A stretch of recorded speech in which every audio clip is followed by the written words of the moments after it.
बहुत ही सत्कारयोग गुरु रूप गुरु सवारी खालसा जी। आओ सब तो पहला गुरुदेव पातशाह की बख्शिश मुकद्दस फतेह बुलंद करिए। सत्कार सहित आखना जी वाहिगुरू जी का खालसा वाहिगुरू जी की फतेह। जिस तरह के आप जी सारे ही समाजिक माध्यमों के उपर या सोशल मीडिया के उपर कुछ दिनों के विच एक खास मसले नूं वेख रहे हो,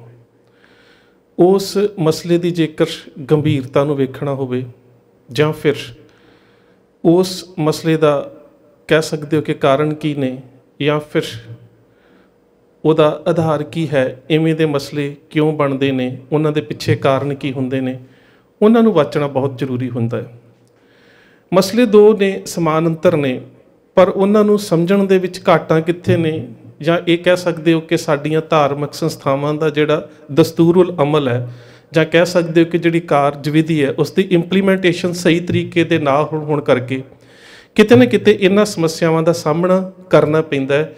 ਬੇਸ਼ੱਕ ਸਮੱਸਿਆਵਾਂ ਉਹ ਬੜੀਆਂ ਛੋਟੀਆਂ ਨੇ, ਪਰ ਜਿਸ ਤਰ੍ਹਾਂ ਦੇ ਨਾਲ ਉਹਨਾਂ ਨੂੰ ਸਮਾਜਿਕ ਮਾਧਿਅਮਾਂ ਦੇ ਉੱਪਰ ਉਭਾਰਿਆ ਜਾਂਦਾ ਹੈ ਉਹਨਾਂ ਨੂੰ ਬਹੁਤ ਵੱਡੀਆਂ ਸਮੱਸਿਆਵਾਂ ਜਾਂ ਫਿਰ ਕਿਤੇ ਨਾ ਕਿਤੇ ਜਾਤੀਵਾਦ ਦੇ ਸਿੱਖਾਂ ਦੇ ਵਿੱਚ ਪ੍ਰਕੋਪ ਦੇ ਨਾਲ ਜੋੜ ਕੇ ਵੇਖਿਆ ਜਾਂਦਾ ਹੈ ਕਿ ਸ਼ਾਇਦ ਸਿੱਖਾਂ ਦੇ ਵਿੱਚ ਵੀ ਜਾਤੀਵਾਦ ਜਾਂ ਕਿਸੇ ਤਰ੍ਹਾਂ ਦੇ ਨਾਲ ਜਾਤੀ ਬਰਾਦਰੀ ਜਾਂ ਕਿਸੇ ਨੂੰ ਨੀਵਾਂਪਨ ਜਾਂ ਨੀਵੀਂ ਜਾਤ ਦਾ ਜਿਹੜਾ ਕਿਸੇ ਤਰ੍ਹਾਂ ਅਹਿਸਾਸ ਕਰਵਾਇਆ ਜਾਂਦਾ ਹੈ, ਜਦੋਂ ਕਿ ਸਿੱਖ ਧਰਮ ਦੇ ਵਿੱਚ ਇਸ ਤਰ੍ਹਾਂ ਦੀ ਕੋਈ ਗੱਲ ਨਹੀਂ ਹੈਗੀ। ਪਰ ਕਿਤੇ ਨਾ ਕਿਤੇ ਮੈਂ ਫਿਰ ਜਿਹੜੀ ਆਰੰਭ ਦੇ ਵਿੱਚ ਗੱਲ ਕੀਤੀ ਸੀ ਕਿ ਸਾਡੀਆਂ ਨੁਮਾਇੰਦਾ ਧਾਰਮਿਕ ਸੰਸਥਾਵਾਂ ਦੇ ਵਿੱਚ ਜਿਹੜਾ ਦਸਤੂਰ ਉਲ ਅਮਲ ਹੈ, ਜਿਹੜੀ ਕਾਰਜ ਵਿਧੀ ਤੇ ਕਾਰਜ ਵਿਉਂਤ ਤੇ ਕਾਰਜ ਤੇ ਨਿਯਮ ਨੇ, ਉਹਨਾਂ ਦੀ ਇੰਪਲੀਮੈਂਟੇਸ਼ਨ ਦੇ ਵਿੱਚ ਕਹਿ ਸਕਦੇ ਹੋ ਕਿ ਉਹਦੇ 'ਚ ਜਿਹੜੀਆਂ ਘਾਟਾਂ ਰਹਿ ਜਾਂਦੀਆਂ ਨੇ, ਉਹਦੇ ਕਰਕੇ ਇਹ ਕੁਝ ਸਮੱਸਿਆਵਾਂ ਜਿਹੜੀਆਂ ਸਾਡੇ ਸਾਹਮਣੇ ਆਉਂਦੀਆਂ ਨੇ। ਸੋ ਜੇਕਰ ਜਿਹੜੀਆਂ ਮੈਂ ਦੋ ਸਮਾਨਾਂਤਰ ਜਿਹੜੀਆਂ ਕਹਿ ਸਕਦੇ ਹੋ ਕਿ ਚੱਲ ਰਹੀਆਂ ਜਿਹੜੀਆਂ ਸਰਗਰਮ ਖਬਰਾਂ ਨੇ ਉਹਦੇ ਬਾਰੇ ਜੇ ਗੱਲ ਕਰਾਂ ਤਾਂ ਇੱਕ ਤਾਂ ਹੈ ਕਿ ਸੋਸ਼ਲ ਮੀਡੀਆ ਦੇ ਉੱਪਰ ਬਹੁਤ ਜ਼ਿਆਦਾ ਇਹ ਪ੍ਰਚਾਰ ਕੀਤਾ ਗਿਆ ਕਿ ਪੰਜਾਬ ਦੇ ਨਵੇਂ ਬਣੇ ਮੁੱਖ ਮੰਤਰੀ ਸਰਦਾਰ ਚਰਨਜੀਤ ਸਿੰਘ ਚੰਨੀ ਨੂੰ ਦਰਬਾਰ ਸਾਹਿਬ ਦੇ ਅੰਦਰ ਸਿਰਪਾਓ ਦੀ ਬਖਸ਼ਿਸ਼ ਨਹੀਂ ਕੀਤੀ ਗਈ। ਦੂਸਰੀ ਇਸ ਦੇ ਨਾਲ ਹੀ ਖਬਰ ਬੇਸ਼ੱਕ ਕੁਝ ਦਿਨ ਪਹਿਲਾਂ ਦੀ ਸੀ, ਉਹ ਇਹ ਸੀ ਕਿ ਹਜੂਰ ਸਾਹਿਬ ਤਖਤ ਸ੍ਰੀ ਹਜੂਰ ਸਾਹਿਬ ਨੰਦੇੜ ਉੱਥੋਂ ਦੇ ਬੋਰਡ ਦੇ ਕੁਝ ਮੈਂਬਰ ਸਾਹਿਬਾਨ ਦੇ ਵੱਲੋਂ ਦੇਸ਼ ਦੇ ਗ੍ਰਹਿ ਮੰਤਰੀ ਅਮਿਤ ਸ਼ਾਹ ਨੂੰ ਸਿਰਪਾਓ ਜਾਂ ਖਿੱਲਤ ਭੇਟਾ ਕੀਤੀ ਗਈ। ਸੋ ਸਭ ਤੋਂ ਪਹਿਲੀ ਗੱਲ ਤਾਂ ਇਹ ਹੈ ਕਿ ਇਸ ਚੀਜ਼ ਦੀ ਅਹਿਮੀਅਤ ਨੂੰ ਸਮਝਣਾ ਕਿ ਦਰਅਸਲ ਸਿਰਪਾਓ ਹੈ ਕੀ ਹੈ। ਜੇਕਰ ਅਸੀਂ ਅਰਬੀ ਭਾਸ਼ਾ ਦੀ ਗੱਲ ਕਰਦੇ ਹਾਂ ਤਾਂ ਅਰਬੀ ਭਾਸ਼ਾ ਦੇ ਵਿੱਚ ਇੱਕ ਸ਼ਬਦ ਹੈ ਖਿੱਲਤ। ਅੰਗਰੇਜ਼ੀ ਦੇ ਵਿੱਚ ਇਸ ਨੂੰ ਅਨੁਵਾਦ ਕਰਾਂਗੇ ਤੇ ਬਣ ਜਾਂਦਾ ਰੋਬ ਆਫ ਆਨਰ, ਜਿਹੜਾ ਕਿ ਪੁਰਾਣੇ ਸਮਿਆਂ ਦੇ ਵਿੱਚ ਅਸੀਂ ਜੇਕਰ ਗੱਲ ਕਰਕੇ ਵੇਖੀਏ ਤਾਂ ਜਿਨ੍ਹਾਂ ਸਮਿਆਂ ਦੇ ਵਿੱਚ ਬਾਦਸ਼ਾਹ ਹੋਇਆ ਕਰਦੇ ਸੀ, ਰਾਜੇ ਹੋਇਆ ਕਰਦੇ ਸੀ, ਉਹ ਕਿਸੇ ਖਾਸ ਮੁਹਿੰਮ ਜਾਂ ਕਿਸੇ ਖਾਸ ਕਾਰਜ ਦੇ ਉੱਪਰ ਆਪਣੇ ਕਿਸੇ ਅਧਿਕਾਰੀ ਨੂੰ ਖੁਸ਼ ਹੋ ਕੇ ਜੋ ਬਖਸ਼ਿਸ਼ ਕਰਦੇ ਸੀ ਉਸ ਨੂੰ ਖਿੱਲਤ ਕਿਹਾ ਜਾਂਦਾ ਸੀ। ਇਸ ਖਿੱਲਤ ਨੂੰ ਜਦੋਂ ਅਸੀਂ ਫਾਰਸੀ ਦੇ ਵਿੱਚ ਪੜ੍ਹਦੇ ਹਾਂ ਤਾਂ ਇਸ ਦਾ ਜਿਹੜਾ ਰੂਪ ਸਾਡੇ ਸਾਹਮਣੇ ਆਉਂਦਾ ਹੈ ਉਹ ਹੈ ਸਰਾਪਾ। ਭਾਈ ਨੰਦ ਲਾਲ ਜੀ ਦੀ ਰਚਨਾ ਗੰਜਨਾਮਾ ਦੇ ਵਿੱਚ ਜਦੋਂ ਉਹ ਗੁਰੂ ਤੇਗ ਬਹਾਦਰ ਸਾਹਿਬ ਦੀ ਉਸਤਤ ਕਰਦੇ ਨੇ ਤਾਂ ਉਹਦੇ ਵਿੱਚ ਵੀ ਸਰਾਪਾ ਸ਼ਬਦ ਦੀ ਵਰਤੋਂ ਕਰਦੇ ਨੇ। ਬੇਸ਼ੱਕ ਕਿ ਜਿਹੜੇ ਭਾਈ ਨੰਦ ਲਾਲ ਜੀ ਦੀਆਂ ਇਹਨਾਂ ਰਚਨਾਵਾਂ ਦੇ ਪੰਜਾਬੀ ਅਨੁਵਾਦਕ ਨੇ ਉਹਨਾਂ ਨੇ ਕਿਸ ਜਗ੍ਹਾ ਦੇ ਉੱਪਰ ਸਰਾਪਾ ਸ਼ਬਦ ਨੂੰ ਰੂਹ ਦੇ ਨਾਲ ਜੋੜ ਕੇ ਇਸ ਨੂੰ ਵਿਆਖਿਆ ਕੀਤਾ ਜਾਂ ਪ੍ਰਭਾਸ਼ਿਤ ਕੀਤਾ, ਔਰ ਕਿਤੇ ਸਿਰ ਤੋਂ ਪੈਰਾਂ ਤੱਕ ਇਸ ਨੂੰ ਲੈ ਕੇ ਪ੍ਰਭਾਸ਼ਿਤ ਕੀਤਾ, ਜਦੋਂ ਕਿ ਅਰਥ ਜਿਹੜੇ ਨੇ ਉਹ ਦੋਵੇਂ ਹੀ ਬਿਲਕੁਲ ਸਪਸ਼ਟ ਨੇ। ਤੇਗ ਬਹਾਦਰ ਰਾਹ ਸਰਾਪਾ ਅਫਜ਼ਾਲ ਕੇ ਗੁਰੂ ਤੇਗ ਬਹਾਦਰ ਸਾਹਿਬ ਰੂਹ ਤੋਂ ਫਜ਼ਲ ਦੇ ਨਾਲ, ਕਰਮ ਦੇ ਨਾਲ, ਰਹਿਮਤ ਦੇ ਨਾਲ ਭਰੇ ਹੋਏ ਨੇ। ਜਾਂ ਦੂਸਰੇ ਪਾਸੇ ਜੇਕਰ ਇਸ ਨੂੰ ਸਰਾਪਾ ਦੇ ਦੂਜੇ ਅਰਥਾਂ ਦੇ ਵਿੱਚ ਵੇਖ ਲਿਆ ਜਾਵੇ ਤਾਂ ਵੀ ਇਹੀ ਗੱਲ ਆਉਂਦੀ ਹੈ ਕਿ ਗੁਰੂ ਤੇਗ ਬਹਾਦਰ ਸਾਹਿਬ ਸਿਰ ਤੋਂ ਲੈ ਕੇ ਪੈਰਾਂ ਤੱਕ ਜਿਹੜੇ ਨੇ ਉਹ ਫਜ਼ਲ ਦੇ ਨਾਲ, ਕਰਮ ਦੇ ਨਾਲ, ਮਿਹਰ ਦੇ ਨਾਲ ਜਿਹੜੇ ਨੇ ਉਹ ਭਰੇ ਹੋਏ ਨੇ। ਪੰਜਾਬੀ ਦੇ ਵਿੱਚ ਅਸੀਂ ਇਹੀ ਸ਼ਬਦ ਸਰਾਪਾ ਨੂੰ ਸਿਰੋਪਾ ਜਾਂ ਸਿਰਪਾਓ ਦੇ ਰੂਪ ਦੇ ਵਿੱਚ ਜਿਹੜਾ ਉਹ ਉਚਾਰਨ ਕਰਦੇ ਹਾਂ। ਸਾਡੀ ਪਾਵਨ ਗੁਰਬਾਣੀ ਦੇ ਵਿੱਚ ਪੰਚਮ ਪਾਤਸ਼ਾਹ ਸੋਰਠ ਮਹੱਲਾ ਪੰਜਵਾਂ ਦੇ ਵਿੱਚ ਬੜਾ ਸਪਸ਼ਟ ਕਰਦੇ ਨੇ, ਪਹਿਰ ਸਿਰਪਾਓ ਸੇਵਕ ਜਨ ਮੇਲੇ, ਕਿ ਜਿਹੜਾ ਕਾਮਲ ਮੁਰਸ਼ਿਦ ਹੈ ਉਹ ਆਪਣੇ ਸੇਵਕ ਨੂੰ ਜਾਂ ਮਰੀਦ ਨੂੰ ਸਿਰਪਾਓ ਦੀ ਬਖਸ਼ਿਸ਼ ਕਰਕੇ ਮੇਲ ਲੈਂਦਾ ਹੈ। ਇਹਦਾ ਮਤਲਬ ਕਿ ਸਿਰਪਾਓ ਇੱਕ ਐਸੀ ਬਖਸ਼ਿਸ਼ ਹੈ ਜਿਹੜੀ ਪਰਮਾਤਮਾ ਜਾਂ ਆਪਣੇ ਮੁਰਸ਼ਿਦ ਦੇ ਨਾਲ ਮਿਲਾਪ ਦੇ ਵਿੱਚ ਬੜਾ ਅਹਿਮ ਸਾਧਨ ਹੈ। ਤੋ ਸੋ ਜਿੰਨੇ ਵੀ ਆਸਤਿਕ ਮਤ ਨੇ ਜਿਨ੍ਹਾਂ ਦੇ ਵਿੱਚ ਵੀ ਅਸੀਂ ਕਹਿ ਸਕਦੇ ਹਾਂ ਕਿ ਆਤਮਾ ਤੇ ਪਰਮਾਤਮਾ ਦੇ ਮਿਲਾਪ ਦੀ ਗੱਲ ਕੀਤੀ ਗਈ ਹੈ, ਉਹਦੇ ਵਿੱਚ ਤਿੰਨ ਸਾਧਨ ਬੜੇ ਅਹਿਮ ਨੇ, ਇੱਕ ਸੇਵਾ, ਇੱਕ ਸਿਮਰਨ, ਇੱਕ ਸ਼ਹਾਦਤ। ਸੋ ਜੇਕਰ ਅਸੀਂ ਇਤਿਹਾਸ ਦੀਆਂ ਪਰਤਾਂ ਨੂੰ ਵੱਖ-ਵੱਖ ਰੂਪ ਦੇ ਵਿੱਚ ਖੋਲ੍ਹ ਕੇ ਵੀ ਵੇਖਾਂਗੇ ਤਾਂ ਸਾਡੇ ਸਾਹਮਣੇ ਇਹ ਅਰਥ ਹੋਰ ਵੀ ਸਪਸ਼ਟ ਹੋ ਜਾਣਗੇ ਕਿ ਗੁਰੂ ਕਾਲ ਦੇ ਵਿੱਚ ਗੁਰੂ ਨਾਨਕ ਸਾਹਿਬ ਤੋਂ ਲੈ ਕੇ ਦਸਮ ਪਾਤਸ਼ਾਹ ਤੱਕ, ਕੋਈ ਜ਼ਿਆਦਾ ਨਹੀਂ 2 ਜਾਂ 3 ਵਾਰ ਸਿਰਪਾਓ ਦੀ ਬਖਸ਼ਿਸ਼ ਦਾ ਸਾਨੂੰ ਜ਼ਿਕਰ ਮਿਲਦਾ ਹੈ। ਤੇ ਉਹ ਉਹੀ ਸ਼ਖਸੀਅਤਾਂ ਨੇ ਜਾਂ ਸੇਵਾ ਦੇ ਖੇਤਰ ਦੇ ਵਿੱਚ ਬਹੁਤ ਨਾਮਣਾ ਖੱਟਿਆ ਹੈ, ਜਾਂ ਫਿਰ ਜਿਨ੍ਹਾਂ ਨੇ ਸਿਮਰਨ ਦੇ ਖੇਤਰ ਦੇ ਵਿੱਚ ਭਾਵ ਕਿ ਸਿਮਰਨ ਦੇ ਸਦਕਾ ਆਪਣੀ ਆਤਮਿਕ ਅਵਸਥਾ ਨੂੰ ਬਹੁਤ ਉੱਚਾ ਚੁੱਕਿਆ ਔਰ ਆਤਮਿਕ ਓਜ ਔਰ ਆਤਮਿਕ ਪ੍ਰਕਾਸ਼ ਜਿਹੜਾ ਹੈ ਉਸ ਨੂੰ ਪ੍ਰਾਪਤ ਕੀਤਾ ਹੈ। ਤੇ ਜਾਂ ਫਿਰ ਤੀਸਰੀ ਗੱਲ ਆ ਜਾਂਦੀ ਹੈ ਕਿ ਜਿਨ੍ਹਾਂ ਨੇ ਕੌਮੀ ਸਿਧਾਂਤਾਂ ਦੇ ਉੱਪਰ ਪਹਿਰਾ ਦਿੰਦਿਆਂ ਹੋਇਆ ਸ਼ਹਾਦਤ ਦਿੱਤੀ, ਜਾਂ ਜਿਨ੍ਹਾਂ ਦੇ ਪਰਿਵਾਰ ਦੇ ਵਿੱਚੋਂ ਬਹੁਤ ਸਾਰੇ ਮੈਂਬਰਾਂ ਨੇ ਧਰਮ ਯੁੱਧ ਦੇ ਵਿੱਚ ਆਪਣਾ ਆਪਾ ਕੁਰਬਾਨ ਕੀਤਾ ਜਾਂ ਸ਼ਹਾਦਤ ਦਿੱਤੀ, ਜਿਸ ਤਰ੍ਹਾਂ ਕਿ ਪੀਰ ਬੁੱਧੂ ਸ਼ਾਹ ਜੀ ਨੂੰ ਗੁਰੂ ਗੋਬਿੰਦ ਸਿੰਘ ਮਹਾਰਾਜ ਜੀ ਨੇ ਸਿਰਪਾਓ ਦੀ ਬਖਸ਼ਿਸ਼ ਕੀਤੀ। ਸੋ ਪਹਿਲੀ ਗੱਲ ਤਾਂ ਅਹਿਮ ਜਿਹੜੀ ਸਮਝਣ ਵਾਲੀ ਗੱਲ ਹੈ ਕਿ ਇਸ ਨੂੰ ਖਿਲਤ ਕਹਿ ਲਿਆ ਜਾਵੇ, ਅਰਬੀ ਦੇ ਵਿੱਚ ਫਾਰਸੀ 'ਚ ਸਰਾਪਾ ਕਹਿ ਲਿਆ ਜਾਵੇ, ਜਾਂ ਸਾਡੀ ਜਿਹੜੀ ਮੂਲ ਅੱਜ ਦੀ ਸਾਡੀ ਪੰਜਾਬੀ ਬੋਲੀ ਹੈ ਉਹਦੇ 'ਚ ਸਿਰਪਾਓ ਜਾਂ ਸਰੂਪਾ। ਸਭ ਤੋਂ ਪਹਿਲੀ ਗੱਲ ਤਾਂ ਅਹਿਮੀਅਤ ਕਿ ਇਹ ਇੱਕ ਆਮ ਚੀਜ਼ ਨਹੀਂ ਹੈ, ਇਸ ਦੀ ਇਤਿਹਾਸਕ ਤੌਰ 'ਤੇ ਇੱਕ ਬਹੁਤ ਵੱਡੀ ਅਹਿਮੀਅਤ ਹੈ। ਇੱਥੋਂ ਤੱਕ ਜੇਕਰ ਅਸੀਂ ਪੁਰਾਣੇ ਸਮੇਂ ਦੇ ਇਤਿਹਾਸਕ ਸਰੋਤਾਂ ਨੂੰ ਵੇਖਦੇ ਹਾਂ ਤਾਂ ਜਦੋਂ ਰਾਜਾ ਕਿਸੇ ਨੂੰ ਖਿਲਤ ਦੀ ਬਖਸ਼ਿਸ਼ ਕਰਦਾ ਸੀ ਤਾਂ ਉਹ ਜਿਹੜੀ ਖਿਲਤ ਹੈ ਰਾਜੇ ਦੇ ਸਾਹਮਣੇ ਹੀ ਪਹਿਨਣੀ ਪੈਂਦੀ ਸੀ। ਕੇਵਲ ਤੇ ਕੇਵਲ ਇੱਕ ਵਿਅਕਤੀ ਜਿਸ ਨੂੰ ਰਾਜਾ ਆਪਣਾ ਧਾਰਮਿਕ ਰਹਿਬਰ ਸਮਝਦਾ ਸੀ, ਜਿਸ ਨੂੰ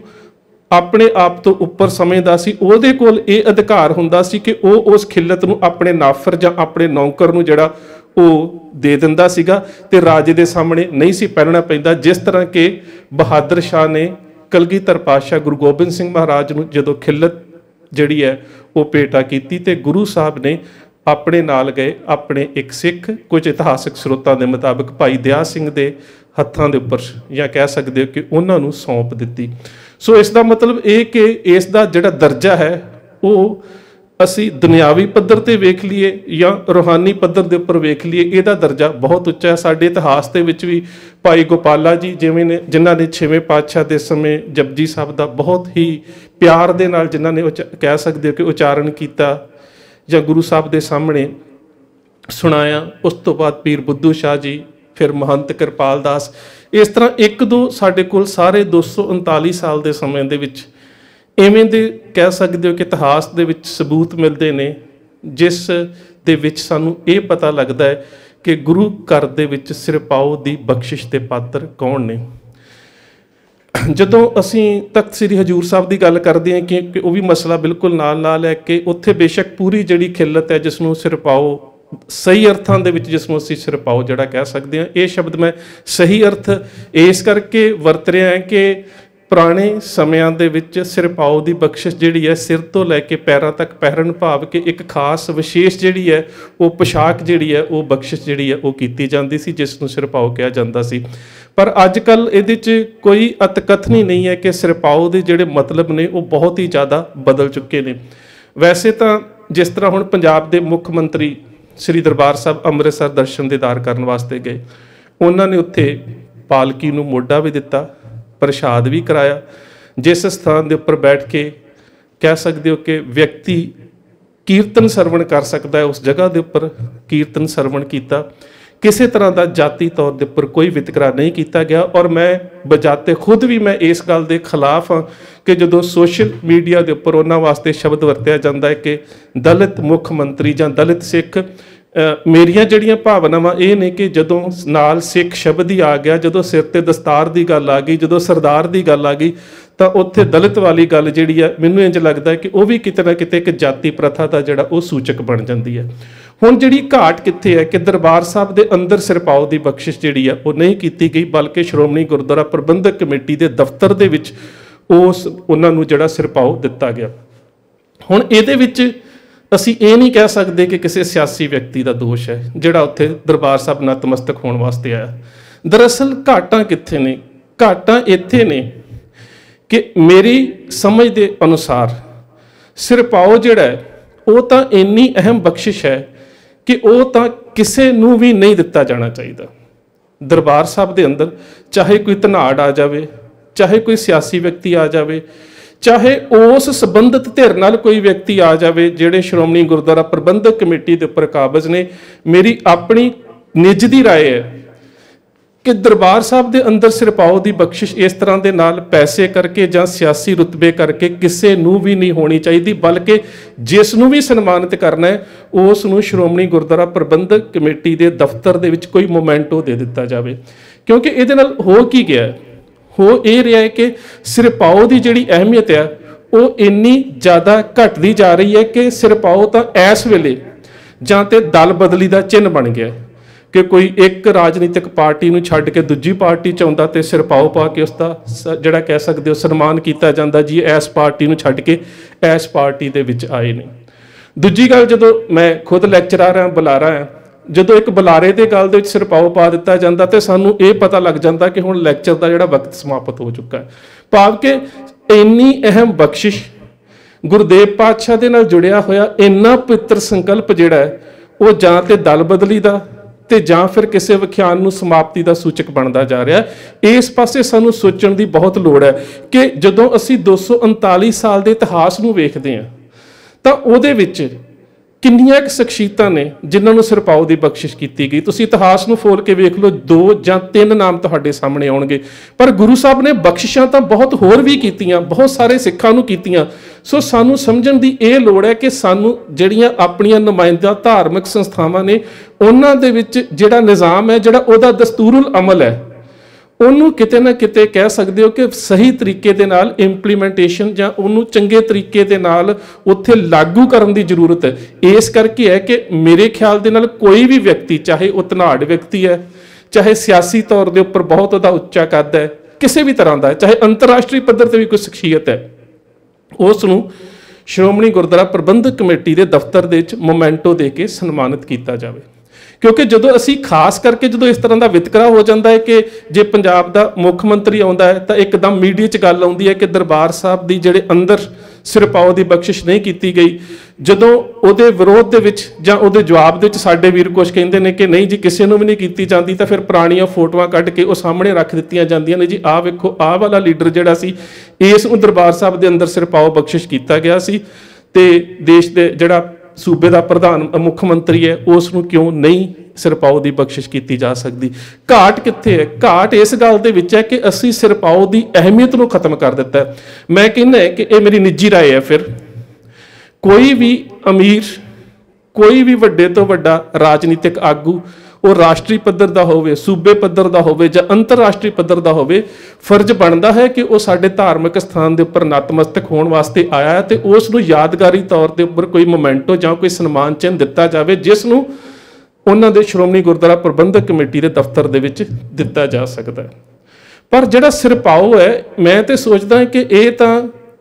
किते सालों बाद कोई इहो जी शख्सियत होगी जिसनूं सिरपाओ की बख्शिश जिहड़ी कीती जावे ते फिर पता होवे इतिहास दे विच कि फलानी शख्सियत नूं इस धर्म प्रति खास कारज दे वास्ते श्री अकाल तख्त साहब तो जां श्री दरबार साहब तो सिरपाओ की बख्शिश की गई सी। क्योंकि ये मोमेंटो, ये सन्मान चिन्ह, ये शील्डां, ये सन्मान पत्र, ये तो बहुत छोटियां चीज़ां रह जांदियां ने, गुरु की बख्शिश जिहड़ी है वो सिरपाओ है। सो इस करके किते ना किते साडीआं जिहड़ियां ये नुमाइंदा धार्मिक संस्थावां ने इन्हां दे प्रबंध दे विच किते ना किते जिहड़े नियम ने जां फिर जिहड़ा इन्हां दा कह सकते हो कि नियम ते कारज विधि है उन्होंने सही तरीके दे नाल लागू करन दी लोड़ है कि अगे तो इवें दीयां समस्यावां जिहड़ियां वो साडे सामने ना आउण। क्योंकि पंजाब दे विच जे असीं वेखीए, जे खास करके सिखां दे धार्मिक स्थानां दे विच वेखीए तो इस तरह का कोई वितकरा ही नहीं है। क्योंकि तुहानूं पता होवेगा कि नाल नाल ही एक खबर होर चल रही सी, साडा सारा उस खबर वाले पासियों बिल्कुल ध्यान जिहड़ा सी हटा दिता गया। वो खबर तो बहुत अहम सी जिहदे उपर सारे ही, मैं कहना कि समाजिक माध्यमां नूं इत्थों तक कि मेन स्ट्रीम जिहड़ा मीडिया, बेशक सानूं पता है कि उन्होंने इवें दी गल नहीं करनी हुंदी, पर किते ना किते उसकी जरूरत जरूर सी। वो जरूरत ये सी कि करनाटका दे विच एक पिंड है मियापुर, जिला कोपाल दे विच, उत्थे मंदिर दे बाहर एक कि मंदिर उच्च जाति का सी ते एक नीवीं जाति नाल संबंधित व्यक्ति चंद्रू जिहड़ा सी उसने अपने 2 साल के बच्चे का जन्मदिन मनाउणा सी। वो मंदिर के बाहर, मंदिर का जिहड़ा परिसर है उसकी इमारत के बाहर-बाहर, मंदिर के अंदर नहीं जिथे मूर्ति पूजन किया जाता है, ਉਹਦੇ ਬਾਰ-ਬਾਰ ਆਪਣੇ ਬੱਚੇ ਦਾ ਜਨਮ ਦਿਨ ਮਨਾ ਰਿਹਾ ਸੀ, ਬਾਰਿਸ਼ ਆ ਗਈ ਤੇ ਕਿਸੇ ਤਰ੍ਹਾਂ 2 ਸਾਲ ਦਾ ਬੱਚਾ ਖੇਡਦਾ ਜਿਹੜਾ ਉਹ ਉਹਨਾਂ ਦਾ ਮੂਰਤੀ ਪੂਜਨ ਵਾਲਾ ਸਥਾਨ ਹੈ ਮੰਦਿਰ ਦਾ, ਉਹਦੇ ਅੰਦਰ ਚਲਾ ਗਿਆ ਤੇ ਉਸ ਪਰਿਵਾਰ ਨੂੰ ਉਸ ਮੰਦਿਰ ਦੇ ਸਵਰਨ ਜਾਤੀ ਜਾਂ ਉੱਚ ਜਾਤੀ ਦੇ ਪ੍ਰਬੰਧਕਾਂ ਵੱਲੋਂ 20,000 ਦਾ ਜੁਰਮਾਨਾ ਜਿਹੜਾ ਉਹ ਕੀਤਾ ਗਿਆ ਕਿ ਉਸ ਪੈਸੇ ਦੇ ਨਾਲ ਮੰਦਿਰ ਨੂੰ ਦੁਬਾਰਾ ਧੋ ਕੇ ਜਿਹੜਾ ਪਵਿੱਤਰ ਕੀਤਾ ਜਾਵੇਗਾ, ਕਿਉਂਕਿ ਨੀਵੀਂ ਜਾਤੀ ਦੇ ਪਰਿਵਾਰ ਨਾਲ ਸੰਬੰਧਿਤ 2 ਸਾਲ ਦਾ ਬੱਚਾ ਮੰਦਿਰ ਦੇ ਅੰਦਰ ਚਲਾ ਗਿਆ। ਸੋ ਇਸ ਦੇਸ਼ ਦੇ ਵਿੱਚ ਤਾਂ ਧਰਮ ਦੇ ਨਾਮ ਦੇ ਉੱਪਰ ਇੰਨਾ ਜਾਤੀਵਾਦ ਹੈ, ਇੰਨਾ ਕਹਿ ਸਕਦੇ ਹੋ ਕਿ ਵਰਨ ਵੰਡ ਹੈ, ਤੇ ਉੱਥੇ ਜਿਹੜੇ ਸਾਡੇ ਧਾਰਮਿਕ ਸਥਾਨ ਨੇ, ਸਿੱਖਾਂ ਦੇ ਧਾਰਮਿਕ ਸਥਾਨ ਨੇ, ਉਹਨਾਂ ਦੇ ਵਿੱਚ ਇਸ ਤਰ੍ਹਾਂ ਦੀ ਕੋਈ ਗੱਲ ਨਹੀਂ ਹੈਗੀ ਕਿ ਕਿਹੜੀ ਜਾਤੀ ਦਾ ਕੋਈ ਵਿਅਕਤੀ ਅੰਦਰ ਆ ਸਕਦਾ ਜਾਂ ਨਹੀਂ ਆ ਸਕਦਾ। ਹਾਂ, ਇੰਨਾ ਜ਼ਰੂਰ ਹੈ ਕਿ ਸਾਡੇ ਧਾਰਮਿਕ ਰਵਾਇਤਾਂ ਦੇ ਮੁਤਾਬਕ ਕੋਈ ਵਿਅਕਤੀ ਜਿਹੜਾ ਉਹ ਕਿਸੇ ਤਰ੍ਹਾਂ ਦਾ ਨਸ਼ਾ ਕਰਕੇ ਗੁਰੂ ਸਾਹਿਬ ਦੇ ਦਰਬਾਰ ਦੇ ਵਿੱਚ ਨਹੀਂ ਆਉਣਾ ਚਾਹੀਦਾ। ਸੋ ਸਾਡਾ ਸਾਰਿਆਂ ਦਾ ਫਰਜ਼ ਬਣਦਾ ਕਿ ਅਸੀਂ ਜਿਹੜੀਆਂ ਨੁਮਾਇੰਦਾ ਆਪਣੀਆਂ ਸੰਸਥਾਵਾਂ ਨੇ ਉਹਨਾਂ ਦੇ ਉੱਪਰ ਇਸ ਗੱਲ ਦਾ ਕਿਸੇ ਨਾ ਕਿਸੇ ਰੂਪ ਵਿੱਚ ਦਬਾਅ ਪੈਦਾ ਕਰੀਏ ਕਿ ਜਿਹੜੇ ਬਣਾਏ ਹੋਏ ਗੁਰੂ ਕਾਲ ਦੇ, ਜਿਹੜੇ ਗੁਰੂ ਸਾਹਿਬ ਦੇ ਸਮੇਂ ਜਿਹੜੇ ਨਿਯਮ ਨੇ, ਜਿਹੜੇ ਸਾਡੇ ਸੰਕਲਪ ਨੇ, ਉਹ ਇਸ ਤਰ੍ਹਾਂ ਦੇ ਨਾਲ ਜਿਹੜੇ ਨੇ ਉਹ ਕਹਿ ਸਕਦੇ ਹੋ ਕਿ ਅੱਜ ਦੇ ਸਮੇਂ ਦੇ ਨਾਲ ਜਿਸ ਤਰ੍ਹਾਂ ਦੇ ਨਾਲ ਉਹਨਾਂ ਦਾ ਘਾਣ ਹੋ ਰਿਹਾ, ਉਹ ਘਾਣ ਨਹੀਂ ਹੋਣਾ ਚਾਹੀਦਾ, ਬਲਕਿ ਸਿਰਪਾਓ ਦੀ ਬਖਸ਼ਿਸ਼ ਜਿਹੜੀ ਹੈ, ਜੋ ਗੁਰੂ ਸਾਹਿਬ ਨੇ ਮਾਪਦੰਡ ਤੈਅ ਕੀਤੇ ਸੀਗੇ ਕਿ ਜਾਂ ਤੇ ਸੇਵਾ ਦੀ ਮੂਰਤ ਜਾਂ ਫਿਰ ਸਿਮਰਨ ਦੇ ਵਿੱਚ ਬਹੁਤ ਹੀ ਕੋਈ ਆਤਮਿਕ ਵਿਕਾਸ ਵਾਲਾ ਵਿਅਕਤੀ, ਤੇ ਜਾਂ ਫਿਰ ਜਿਸ ਨੇ ਕੌਮੀ ਕਾਰਜ ਦੇ ਵਿੱਚ ਕੋਈ ਸ਼ਹਾਦਤ ਜਿਹੜੀ ਆ ਦੇ ਕੇ ਕਹਿ ਸਕਦੇ ਹੋ ਕਿ ਕੌਮ ਦੇ ਧਰਮ ਜੋਤ ਦੇ ਵਿੱਚ ਹਿੱਸਾ ਪਾਇਆ ਹੋਵੇ। ਸੋ ਜਿਹੜੇ ਗੁਰੂ ਸਾਹਿਬ ਨੇ ਮਾਪਦੰਡ ਤੈਅ ਕੀਤੇ ਸੀ, ਸਾਨੂੰ ਉਹਨਾਂ ਮਾਪਦੰਡਾਂ ਦੇ ਉੱਪਰ ਖਰੇ ਰਹਿ ਕੇ ਹੀ ਸਿਰਪਾਓ ਦੀ ਬਖਸ਼ਿਸ਼ ਗੁਰੂ ਸਾਹਿਬ ਦੇ ਵੱਲੋਂ ਜਿਹੜੀ ਆ ਸਿੱਖ ਨੂੰ ਹੋਣੀ ਚਾਹੀਦੀ ਹੈ। ਸੋ ਇਸ ਕਰਕੇ ਕਿਤੇ ਨਾ ਕਿਤੇ ਸ਼੍ਰੋਮਣੀ ਗੁਰਦੁਆਰਾ ਪ੍ਰਬੰਧਕ ਕਮੇਟੀ ਨੂੰ ਇਸ ਪਾਸੇ ਜ਼ਰੂਰ ਸੋਚਣਾ ਪਵੇਗਾ ਕਿ ਛੋਟੀਆਂ-ਛੋਟੀਆਂ ਪ੍ਰਬੰਧ ਦੇ ਵਿੱਚ ਆਈਆਂ ਘਾਟਾਂ ਦੇ ਨਾਲ ਆਉਣ ਵਾਲੇ ਸਮੇਂ ਦੇ ਵਿੱਚ ਸਾਡੇ ਗੁਰੂ ਸਾਹਿਬਾਨ ਦੇ ਵੱਲੋਂ ਜਿਹੜੇ ਬੜੇ ਸਾਨੂੰ ਸੁਨਹਿਰੀ ਸੰਕਲਪ ਸਿਰਜ ਕੇ ਦਿੱਤੇ ਗਏ ਨੇ, ਉਹਨਾਂ ਦਾ ਘਾਣ ਜ਼ਰੂਰ ਹੋ ਰਿਹਾ। ਸੋ ਆਓ ਸਾਰੇ ਰਲ ਮਿਲ ਕੇ ਇਹਨਾਂ ਪ੍ਰਬੰਧਾਂ ਨੂੰ ਸੁਧਾਰਨ ਦਾ ਯਤਨ ਕਰੀਏ। ਇੰਨੀਆਂ ਬੇਨਤੀਆਂ ਪ੍ਰਵਾਨ। ਫਤਿਹ ਦੀ ਸਾਂਝ ਸਤਿਕਾਰ ਸਹਿਤ ਆਖਣਾ ਜੀ। ਵਾਹਿਗੁਰੂ ਜੀ ਕਾ ਖਾਲਸਾ, ਵਾਹਿਗੁਰੂ ਜੀ ਕੀ ਫਤਿਹ।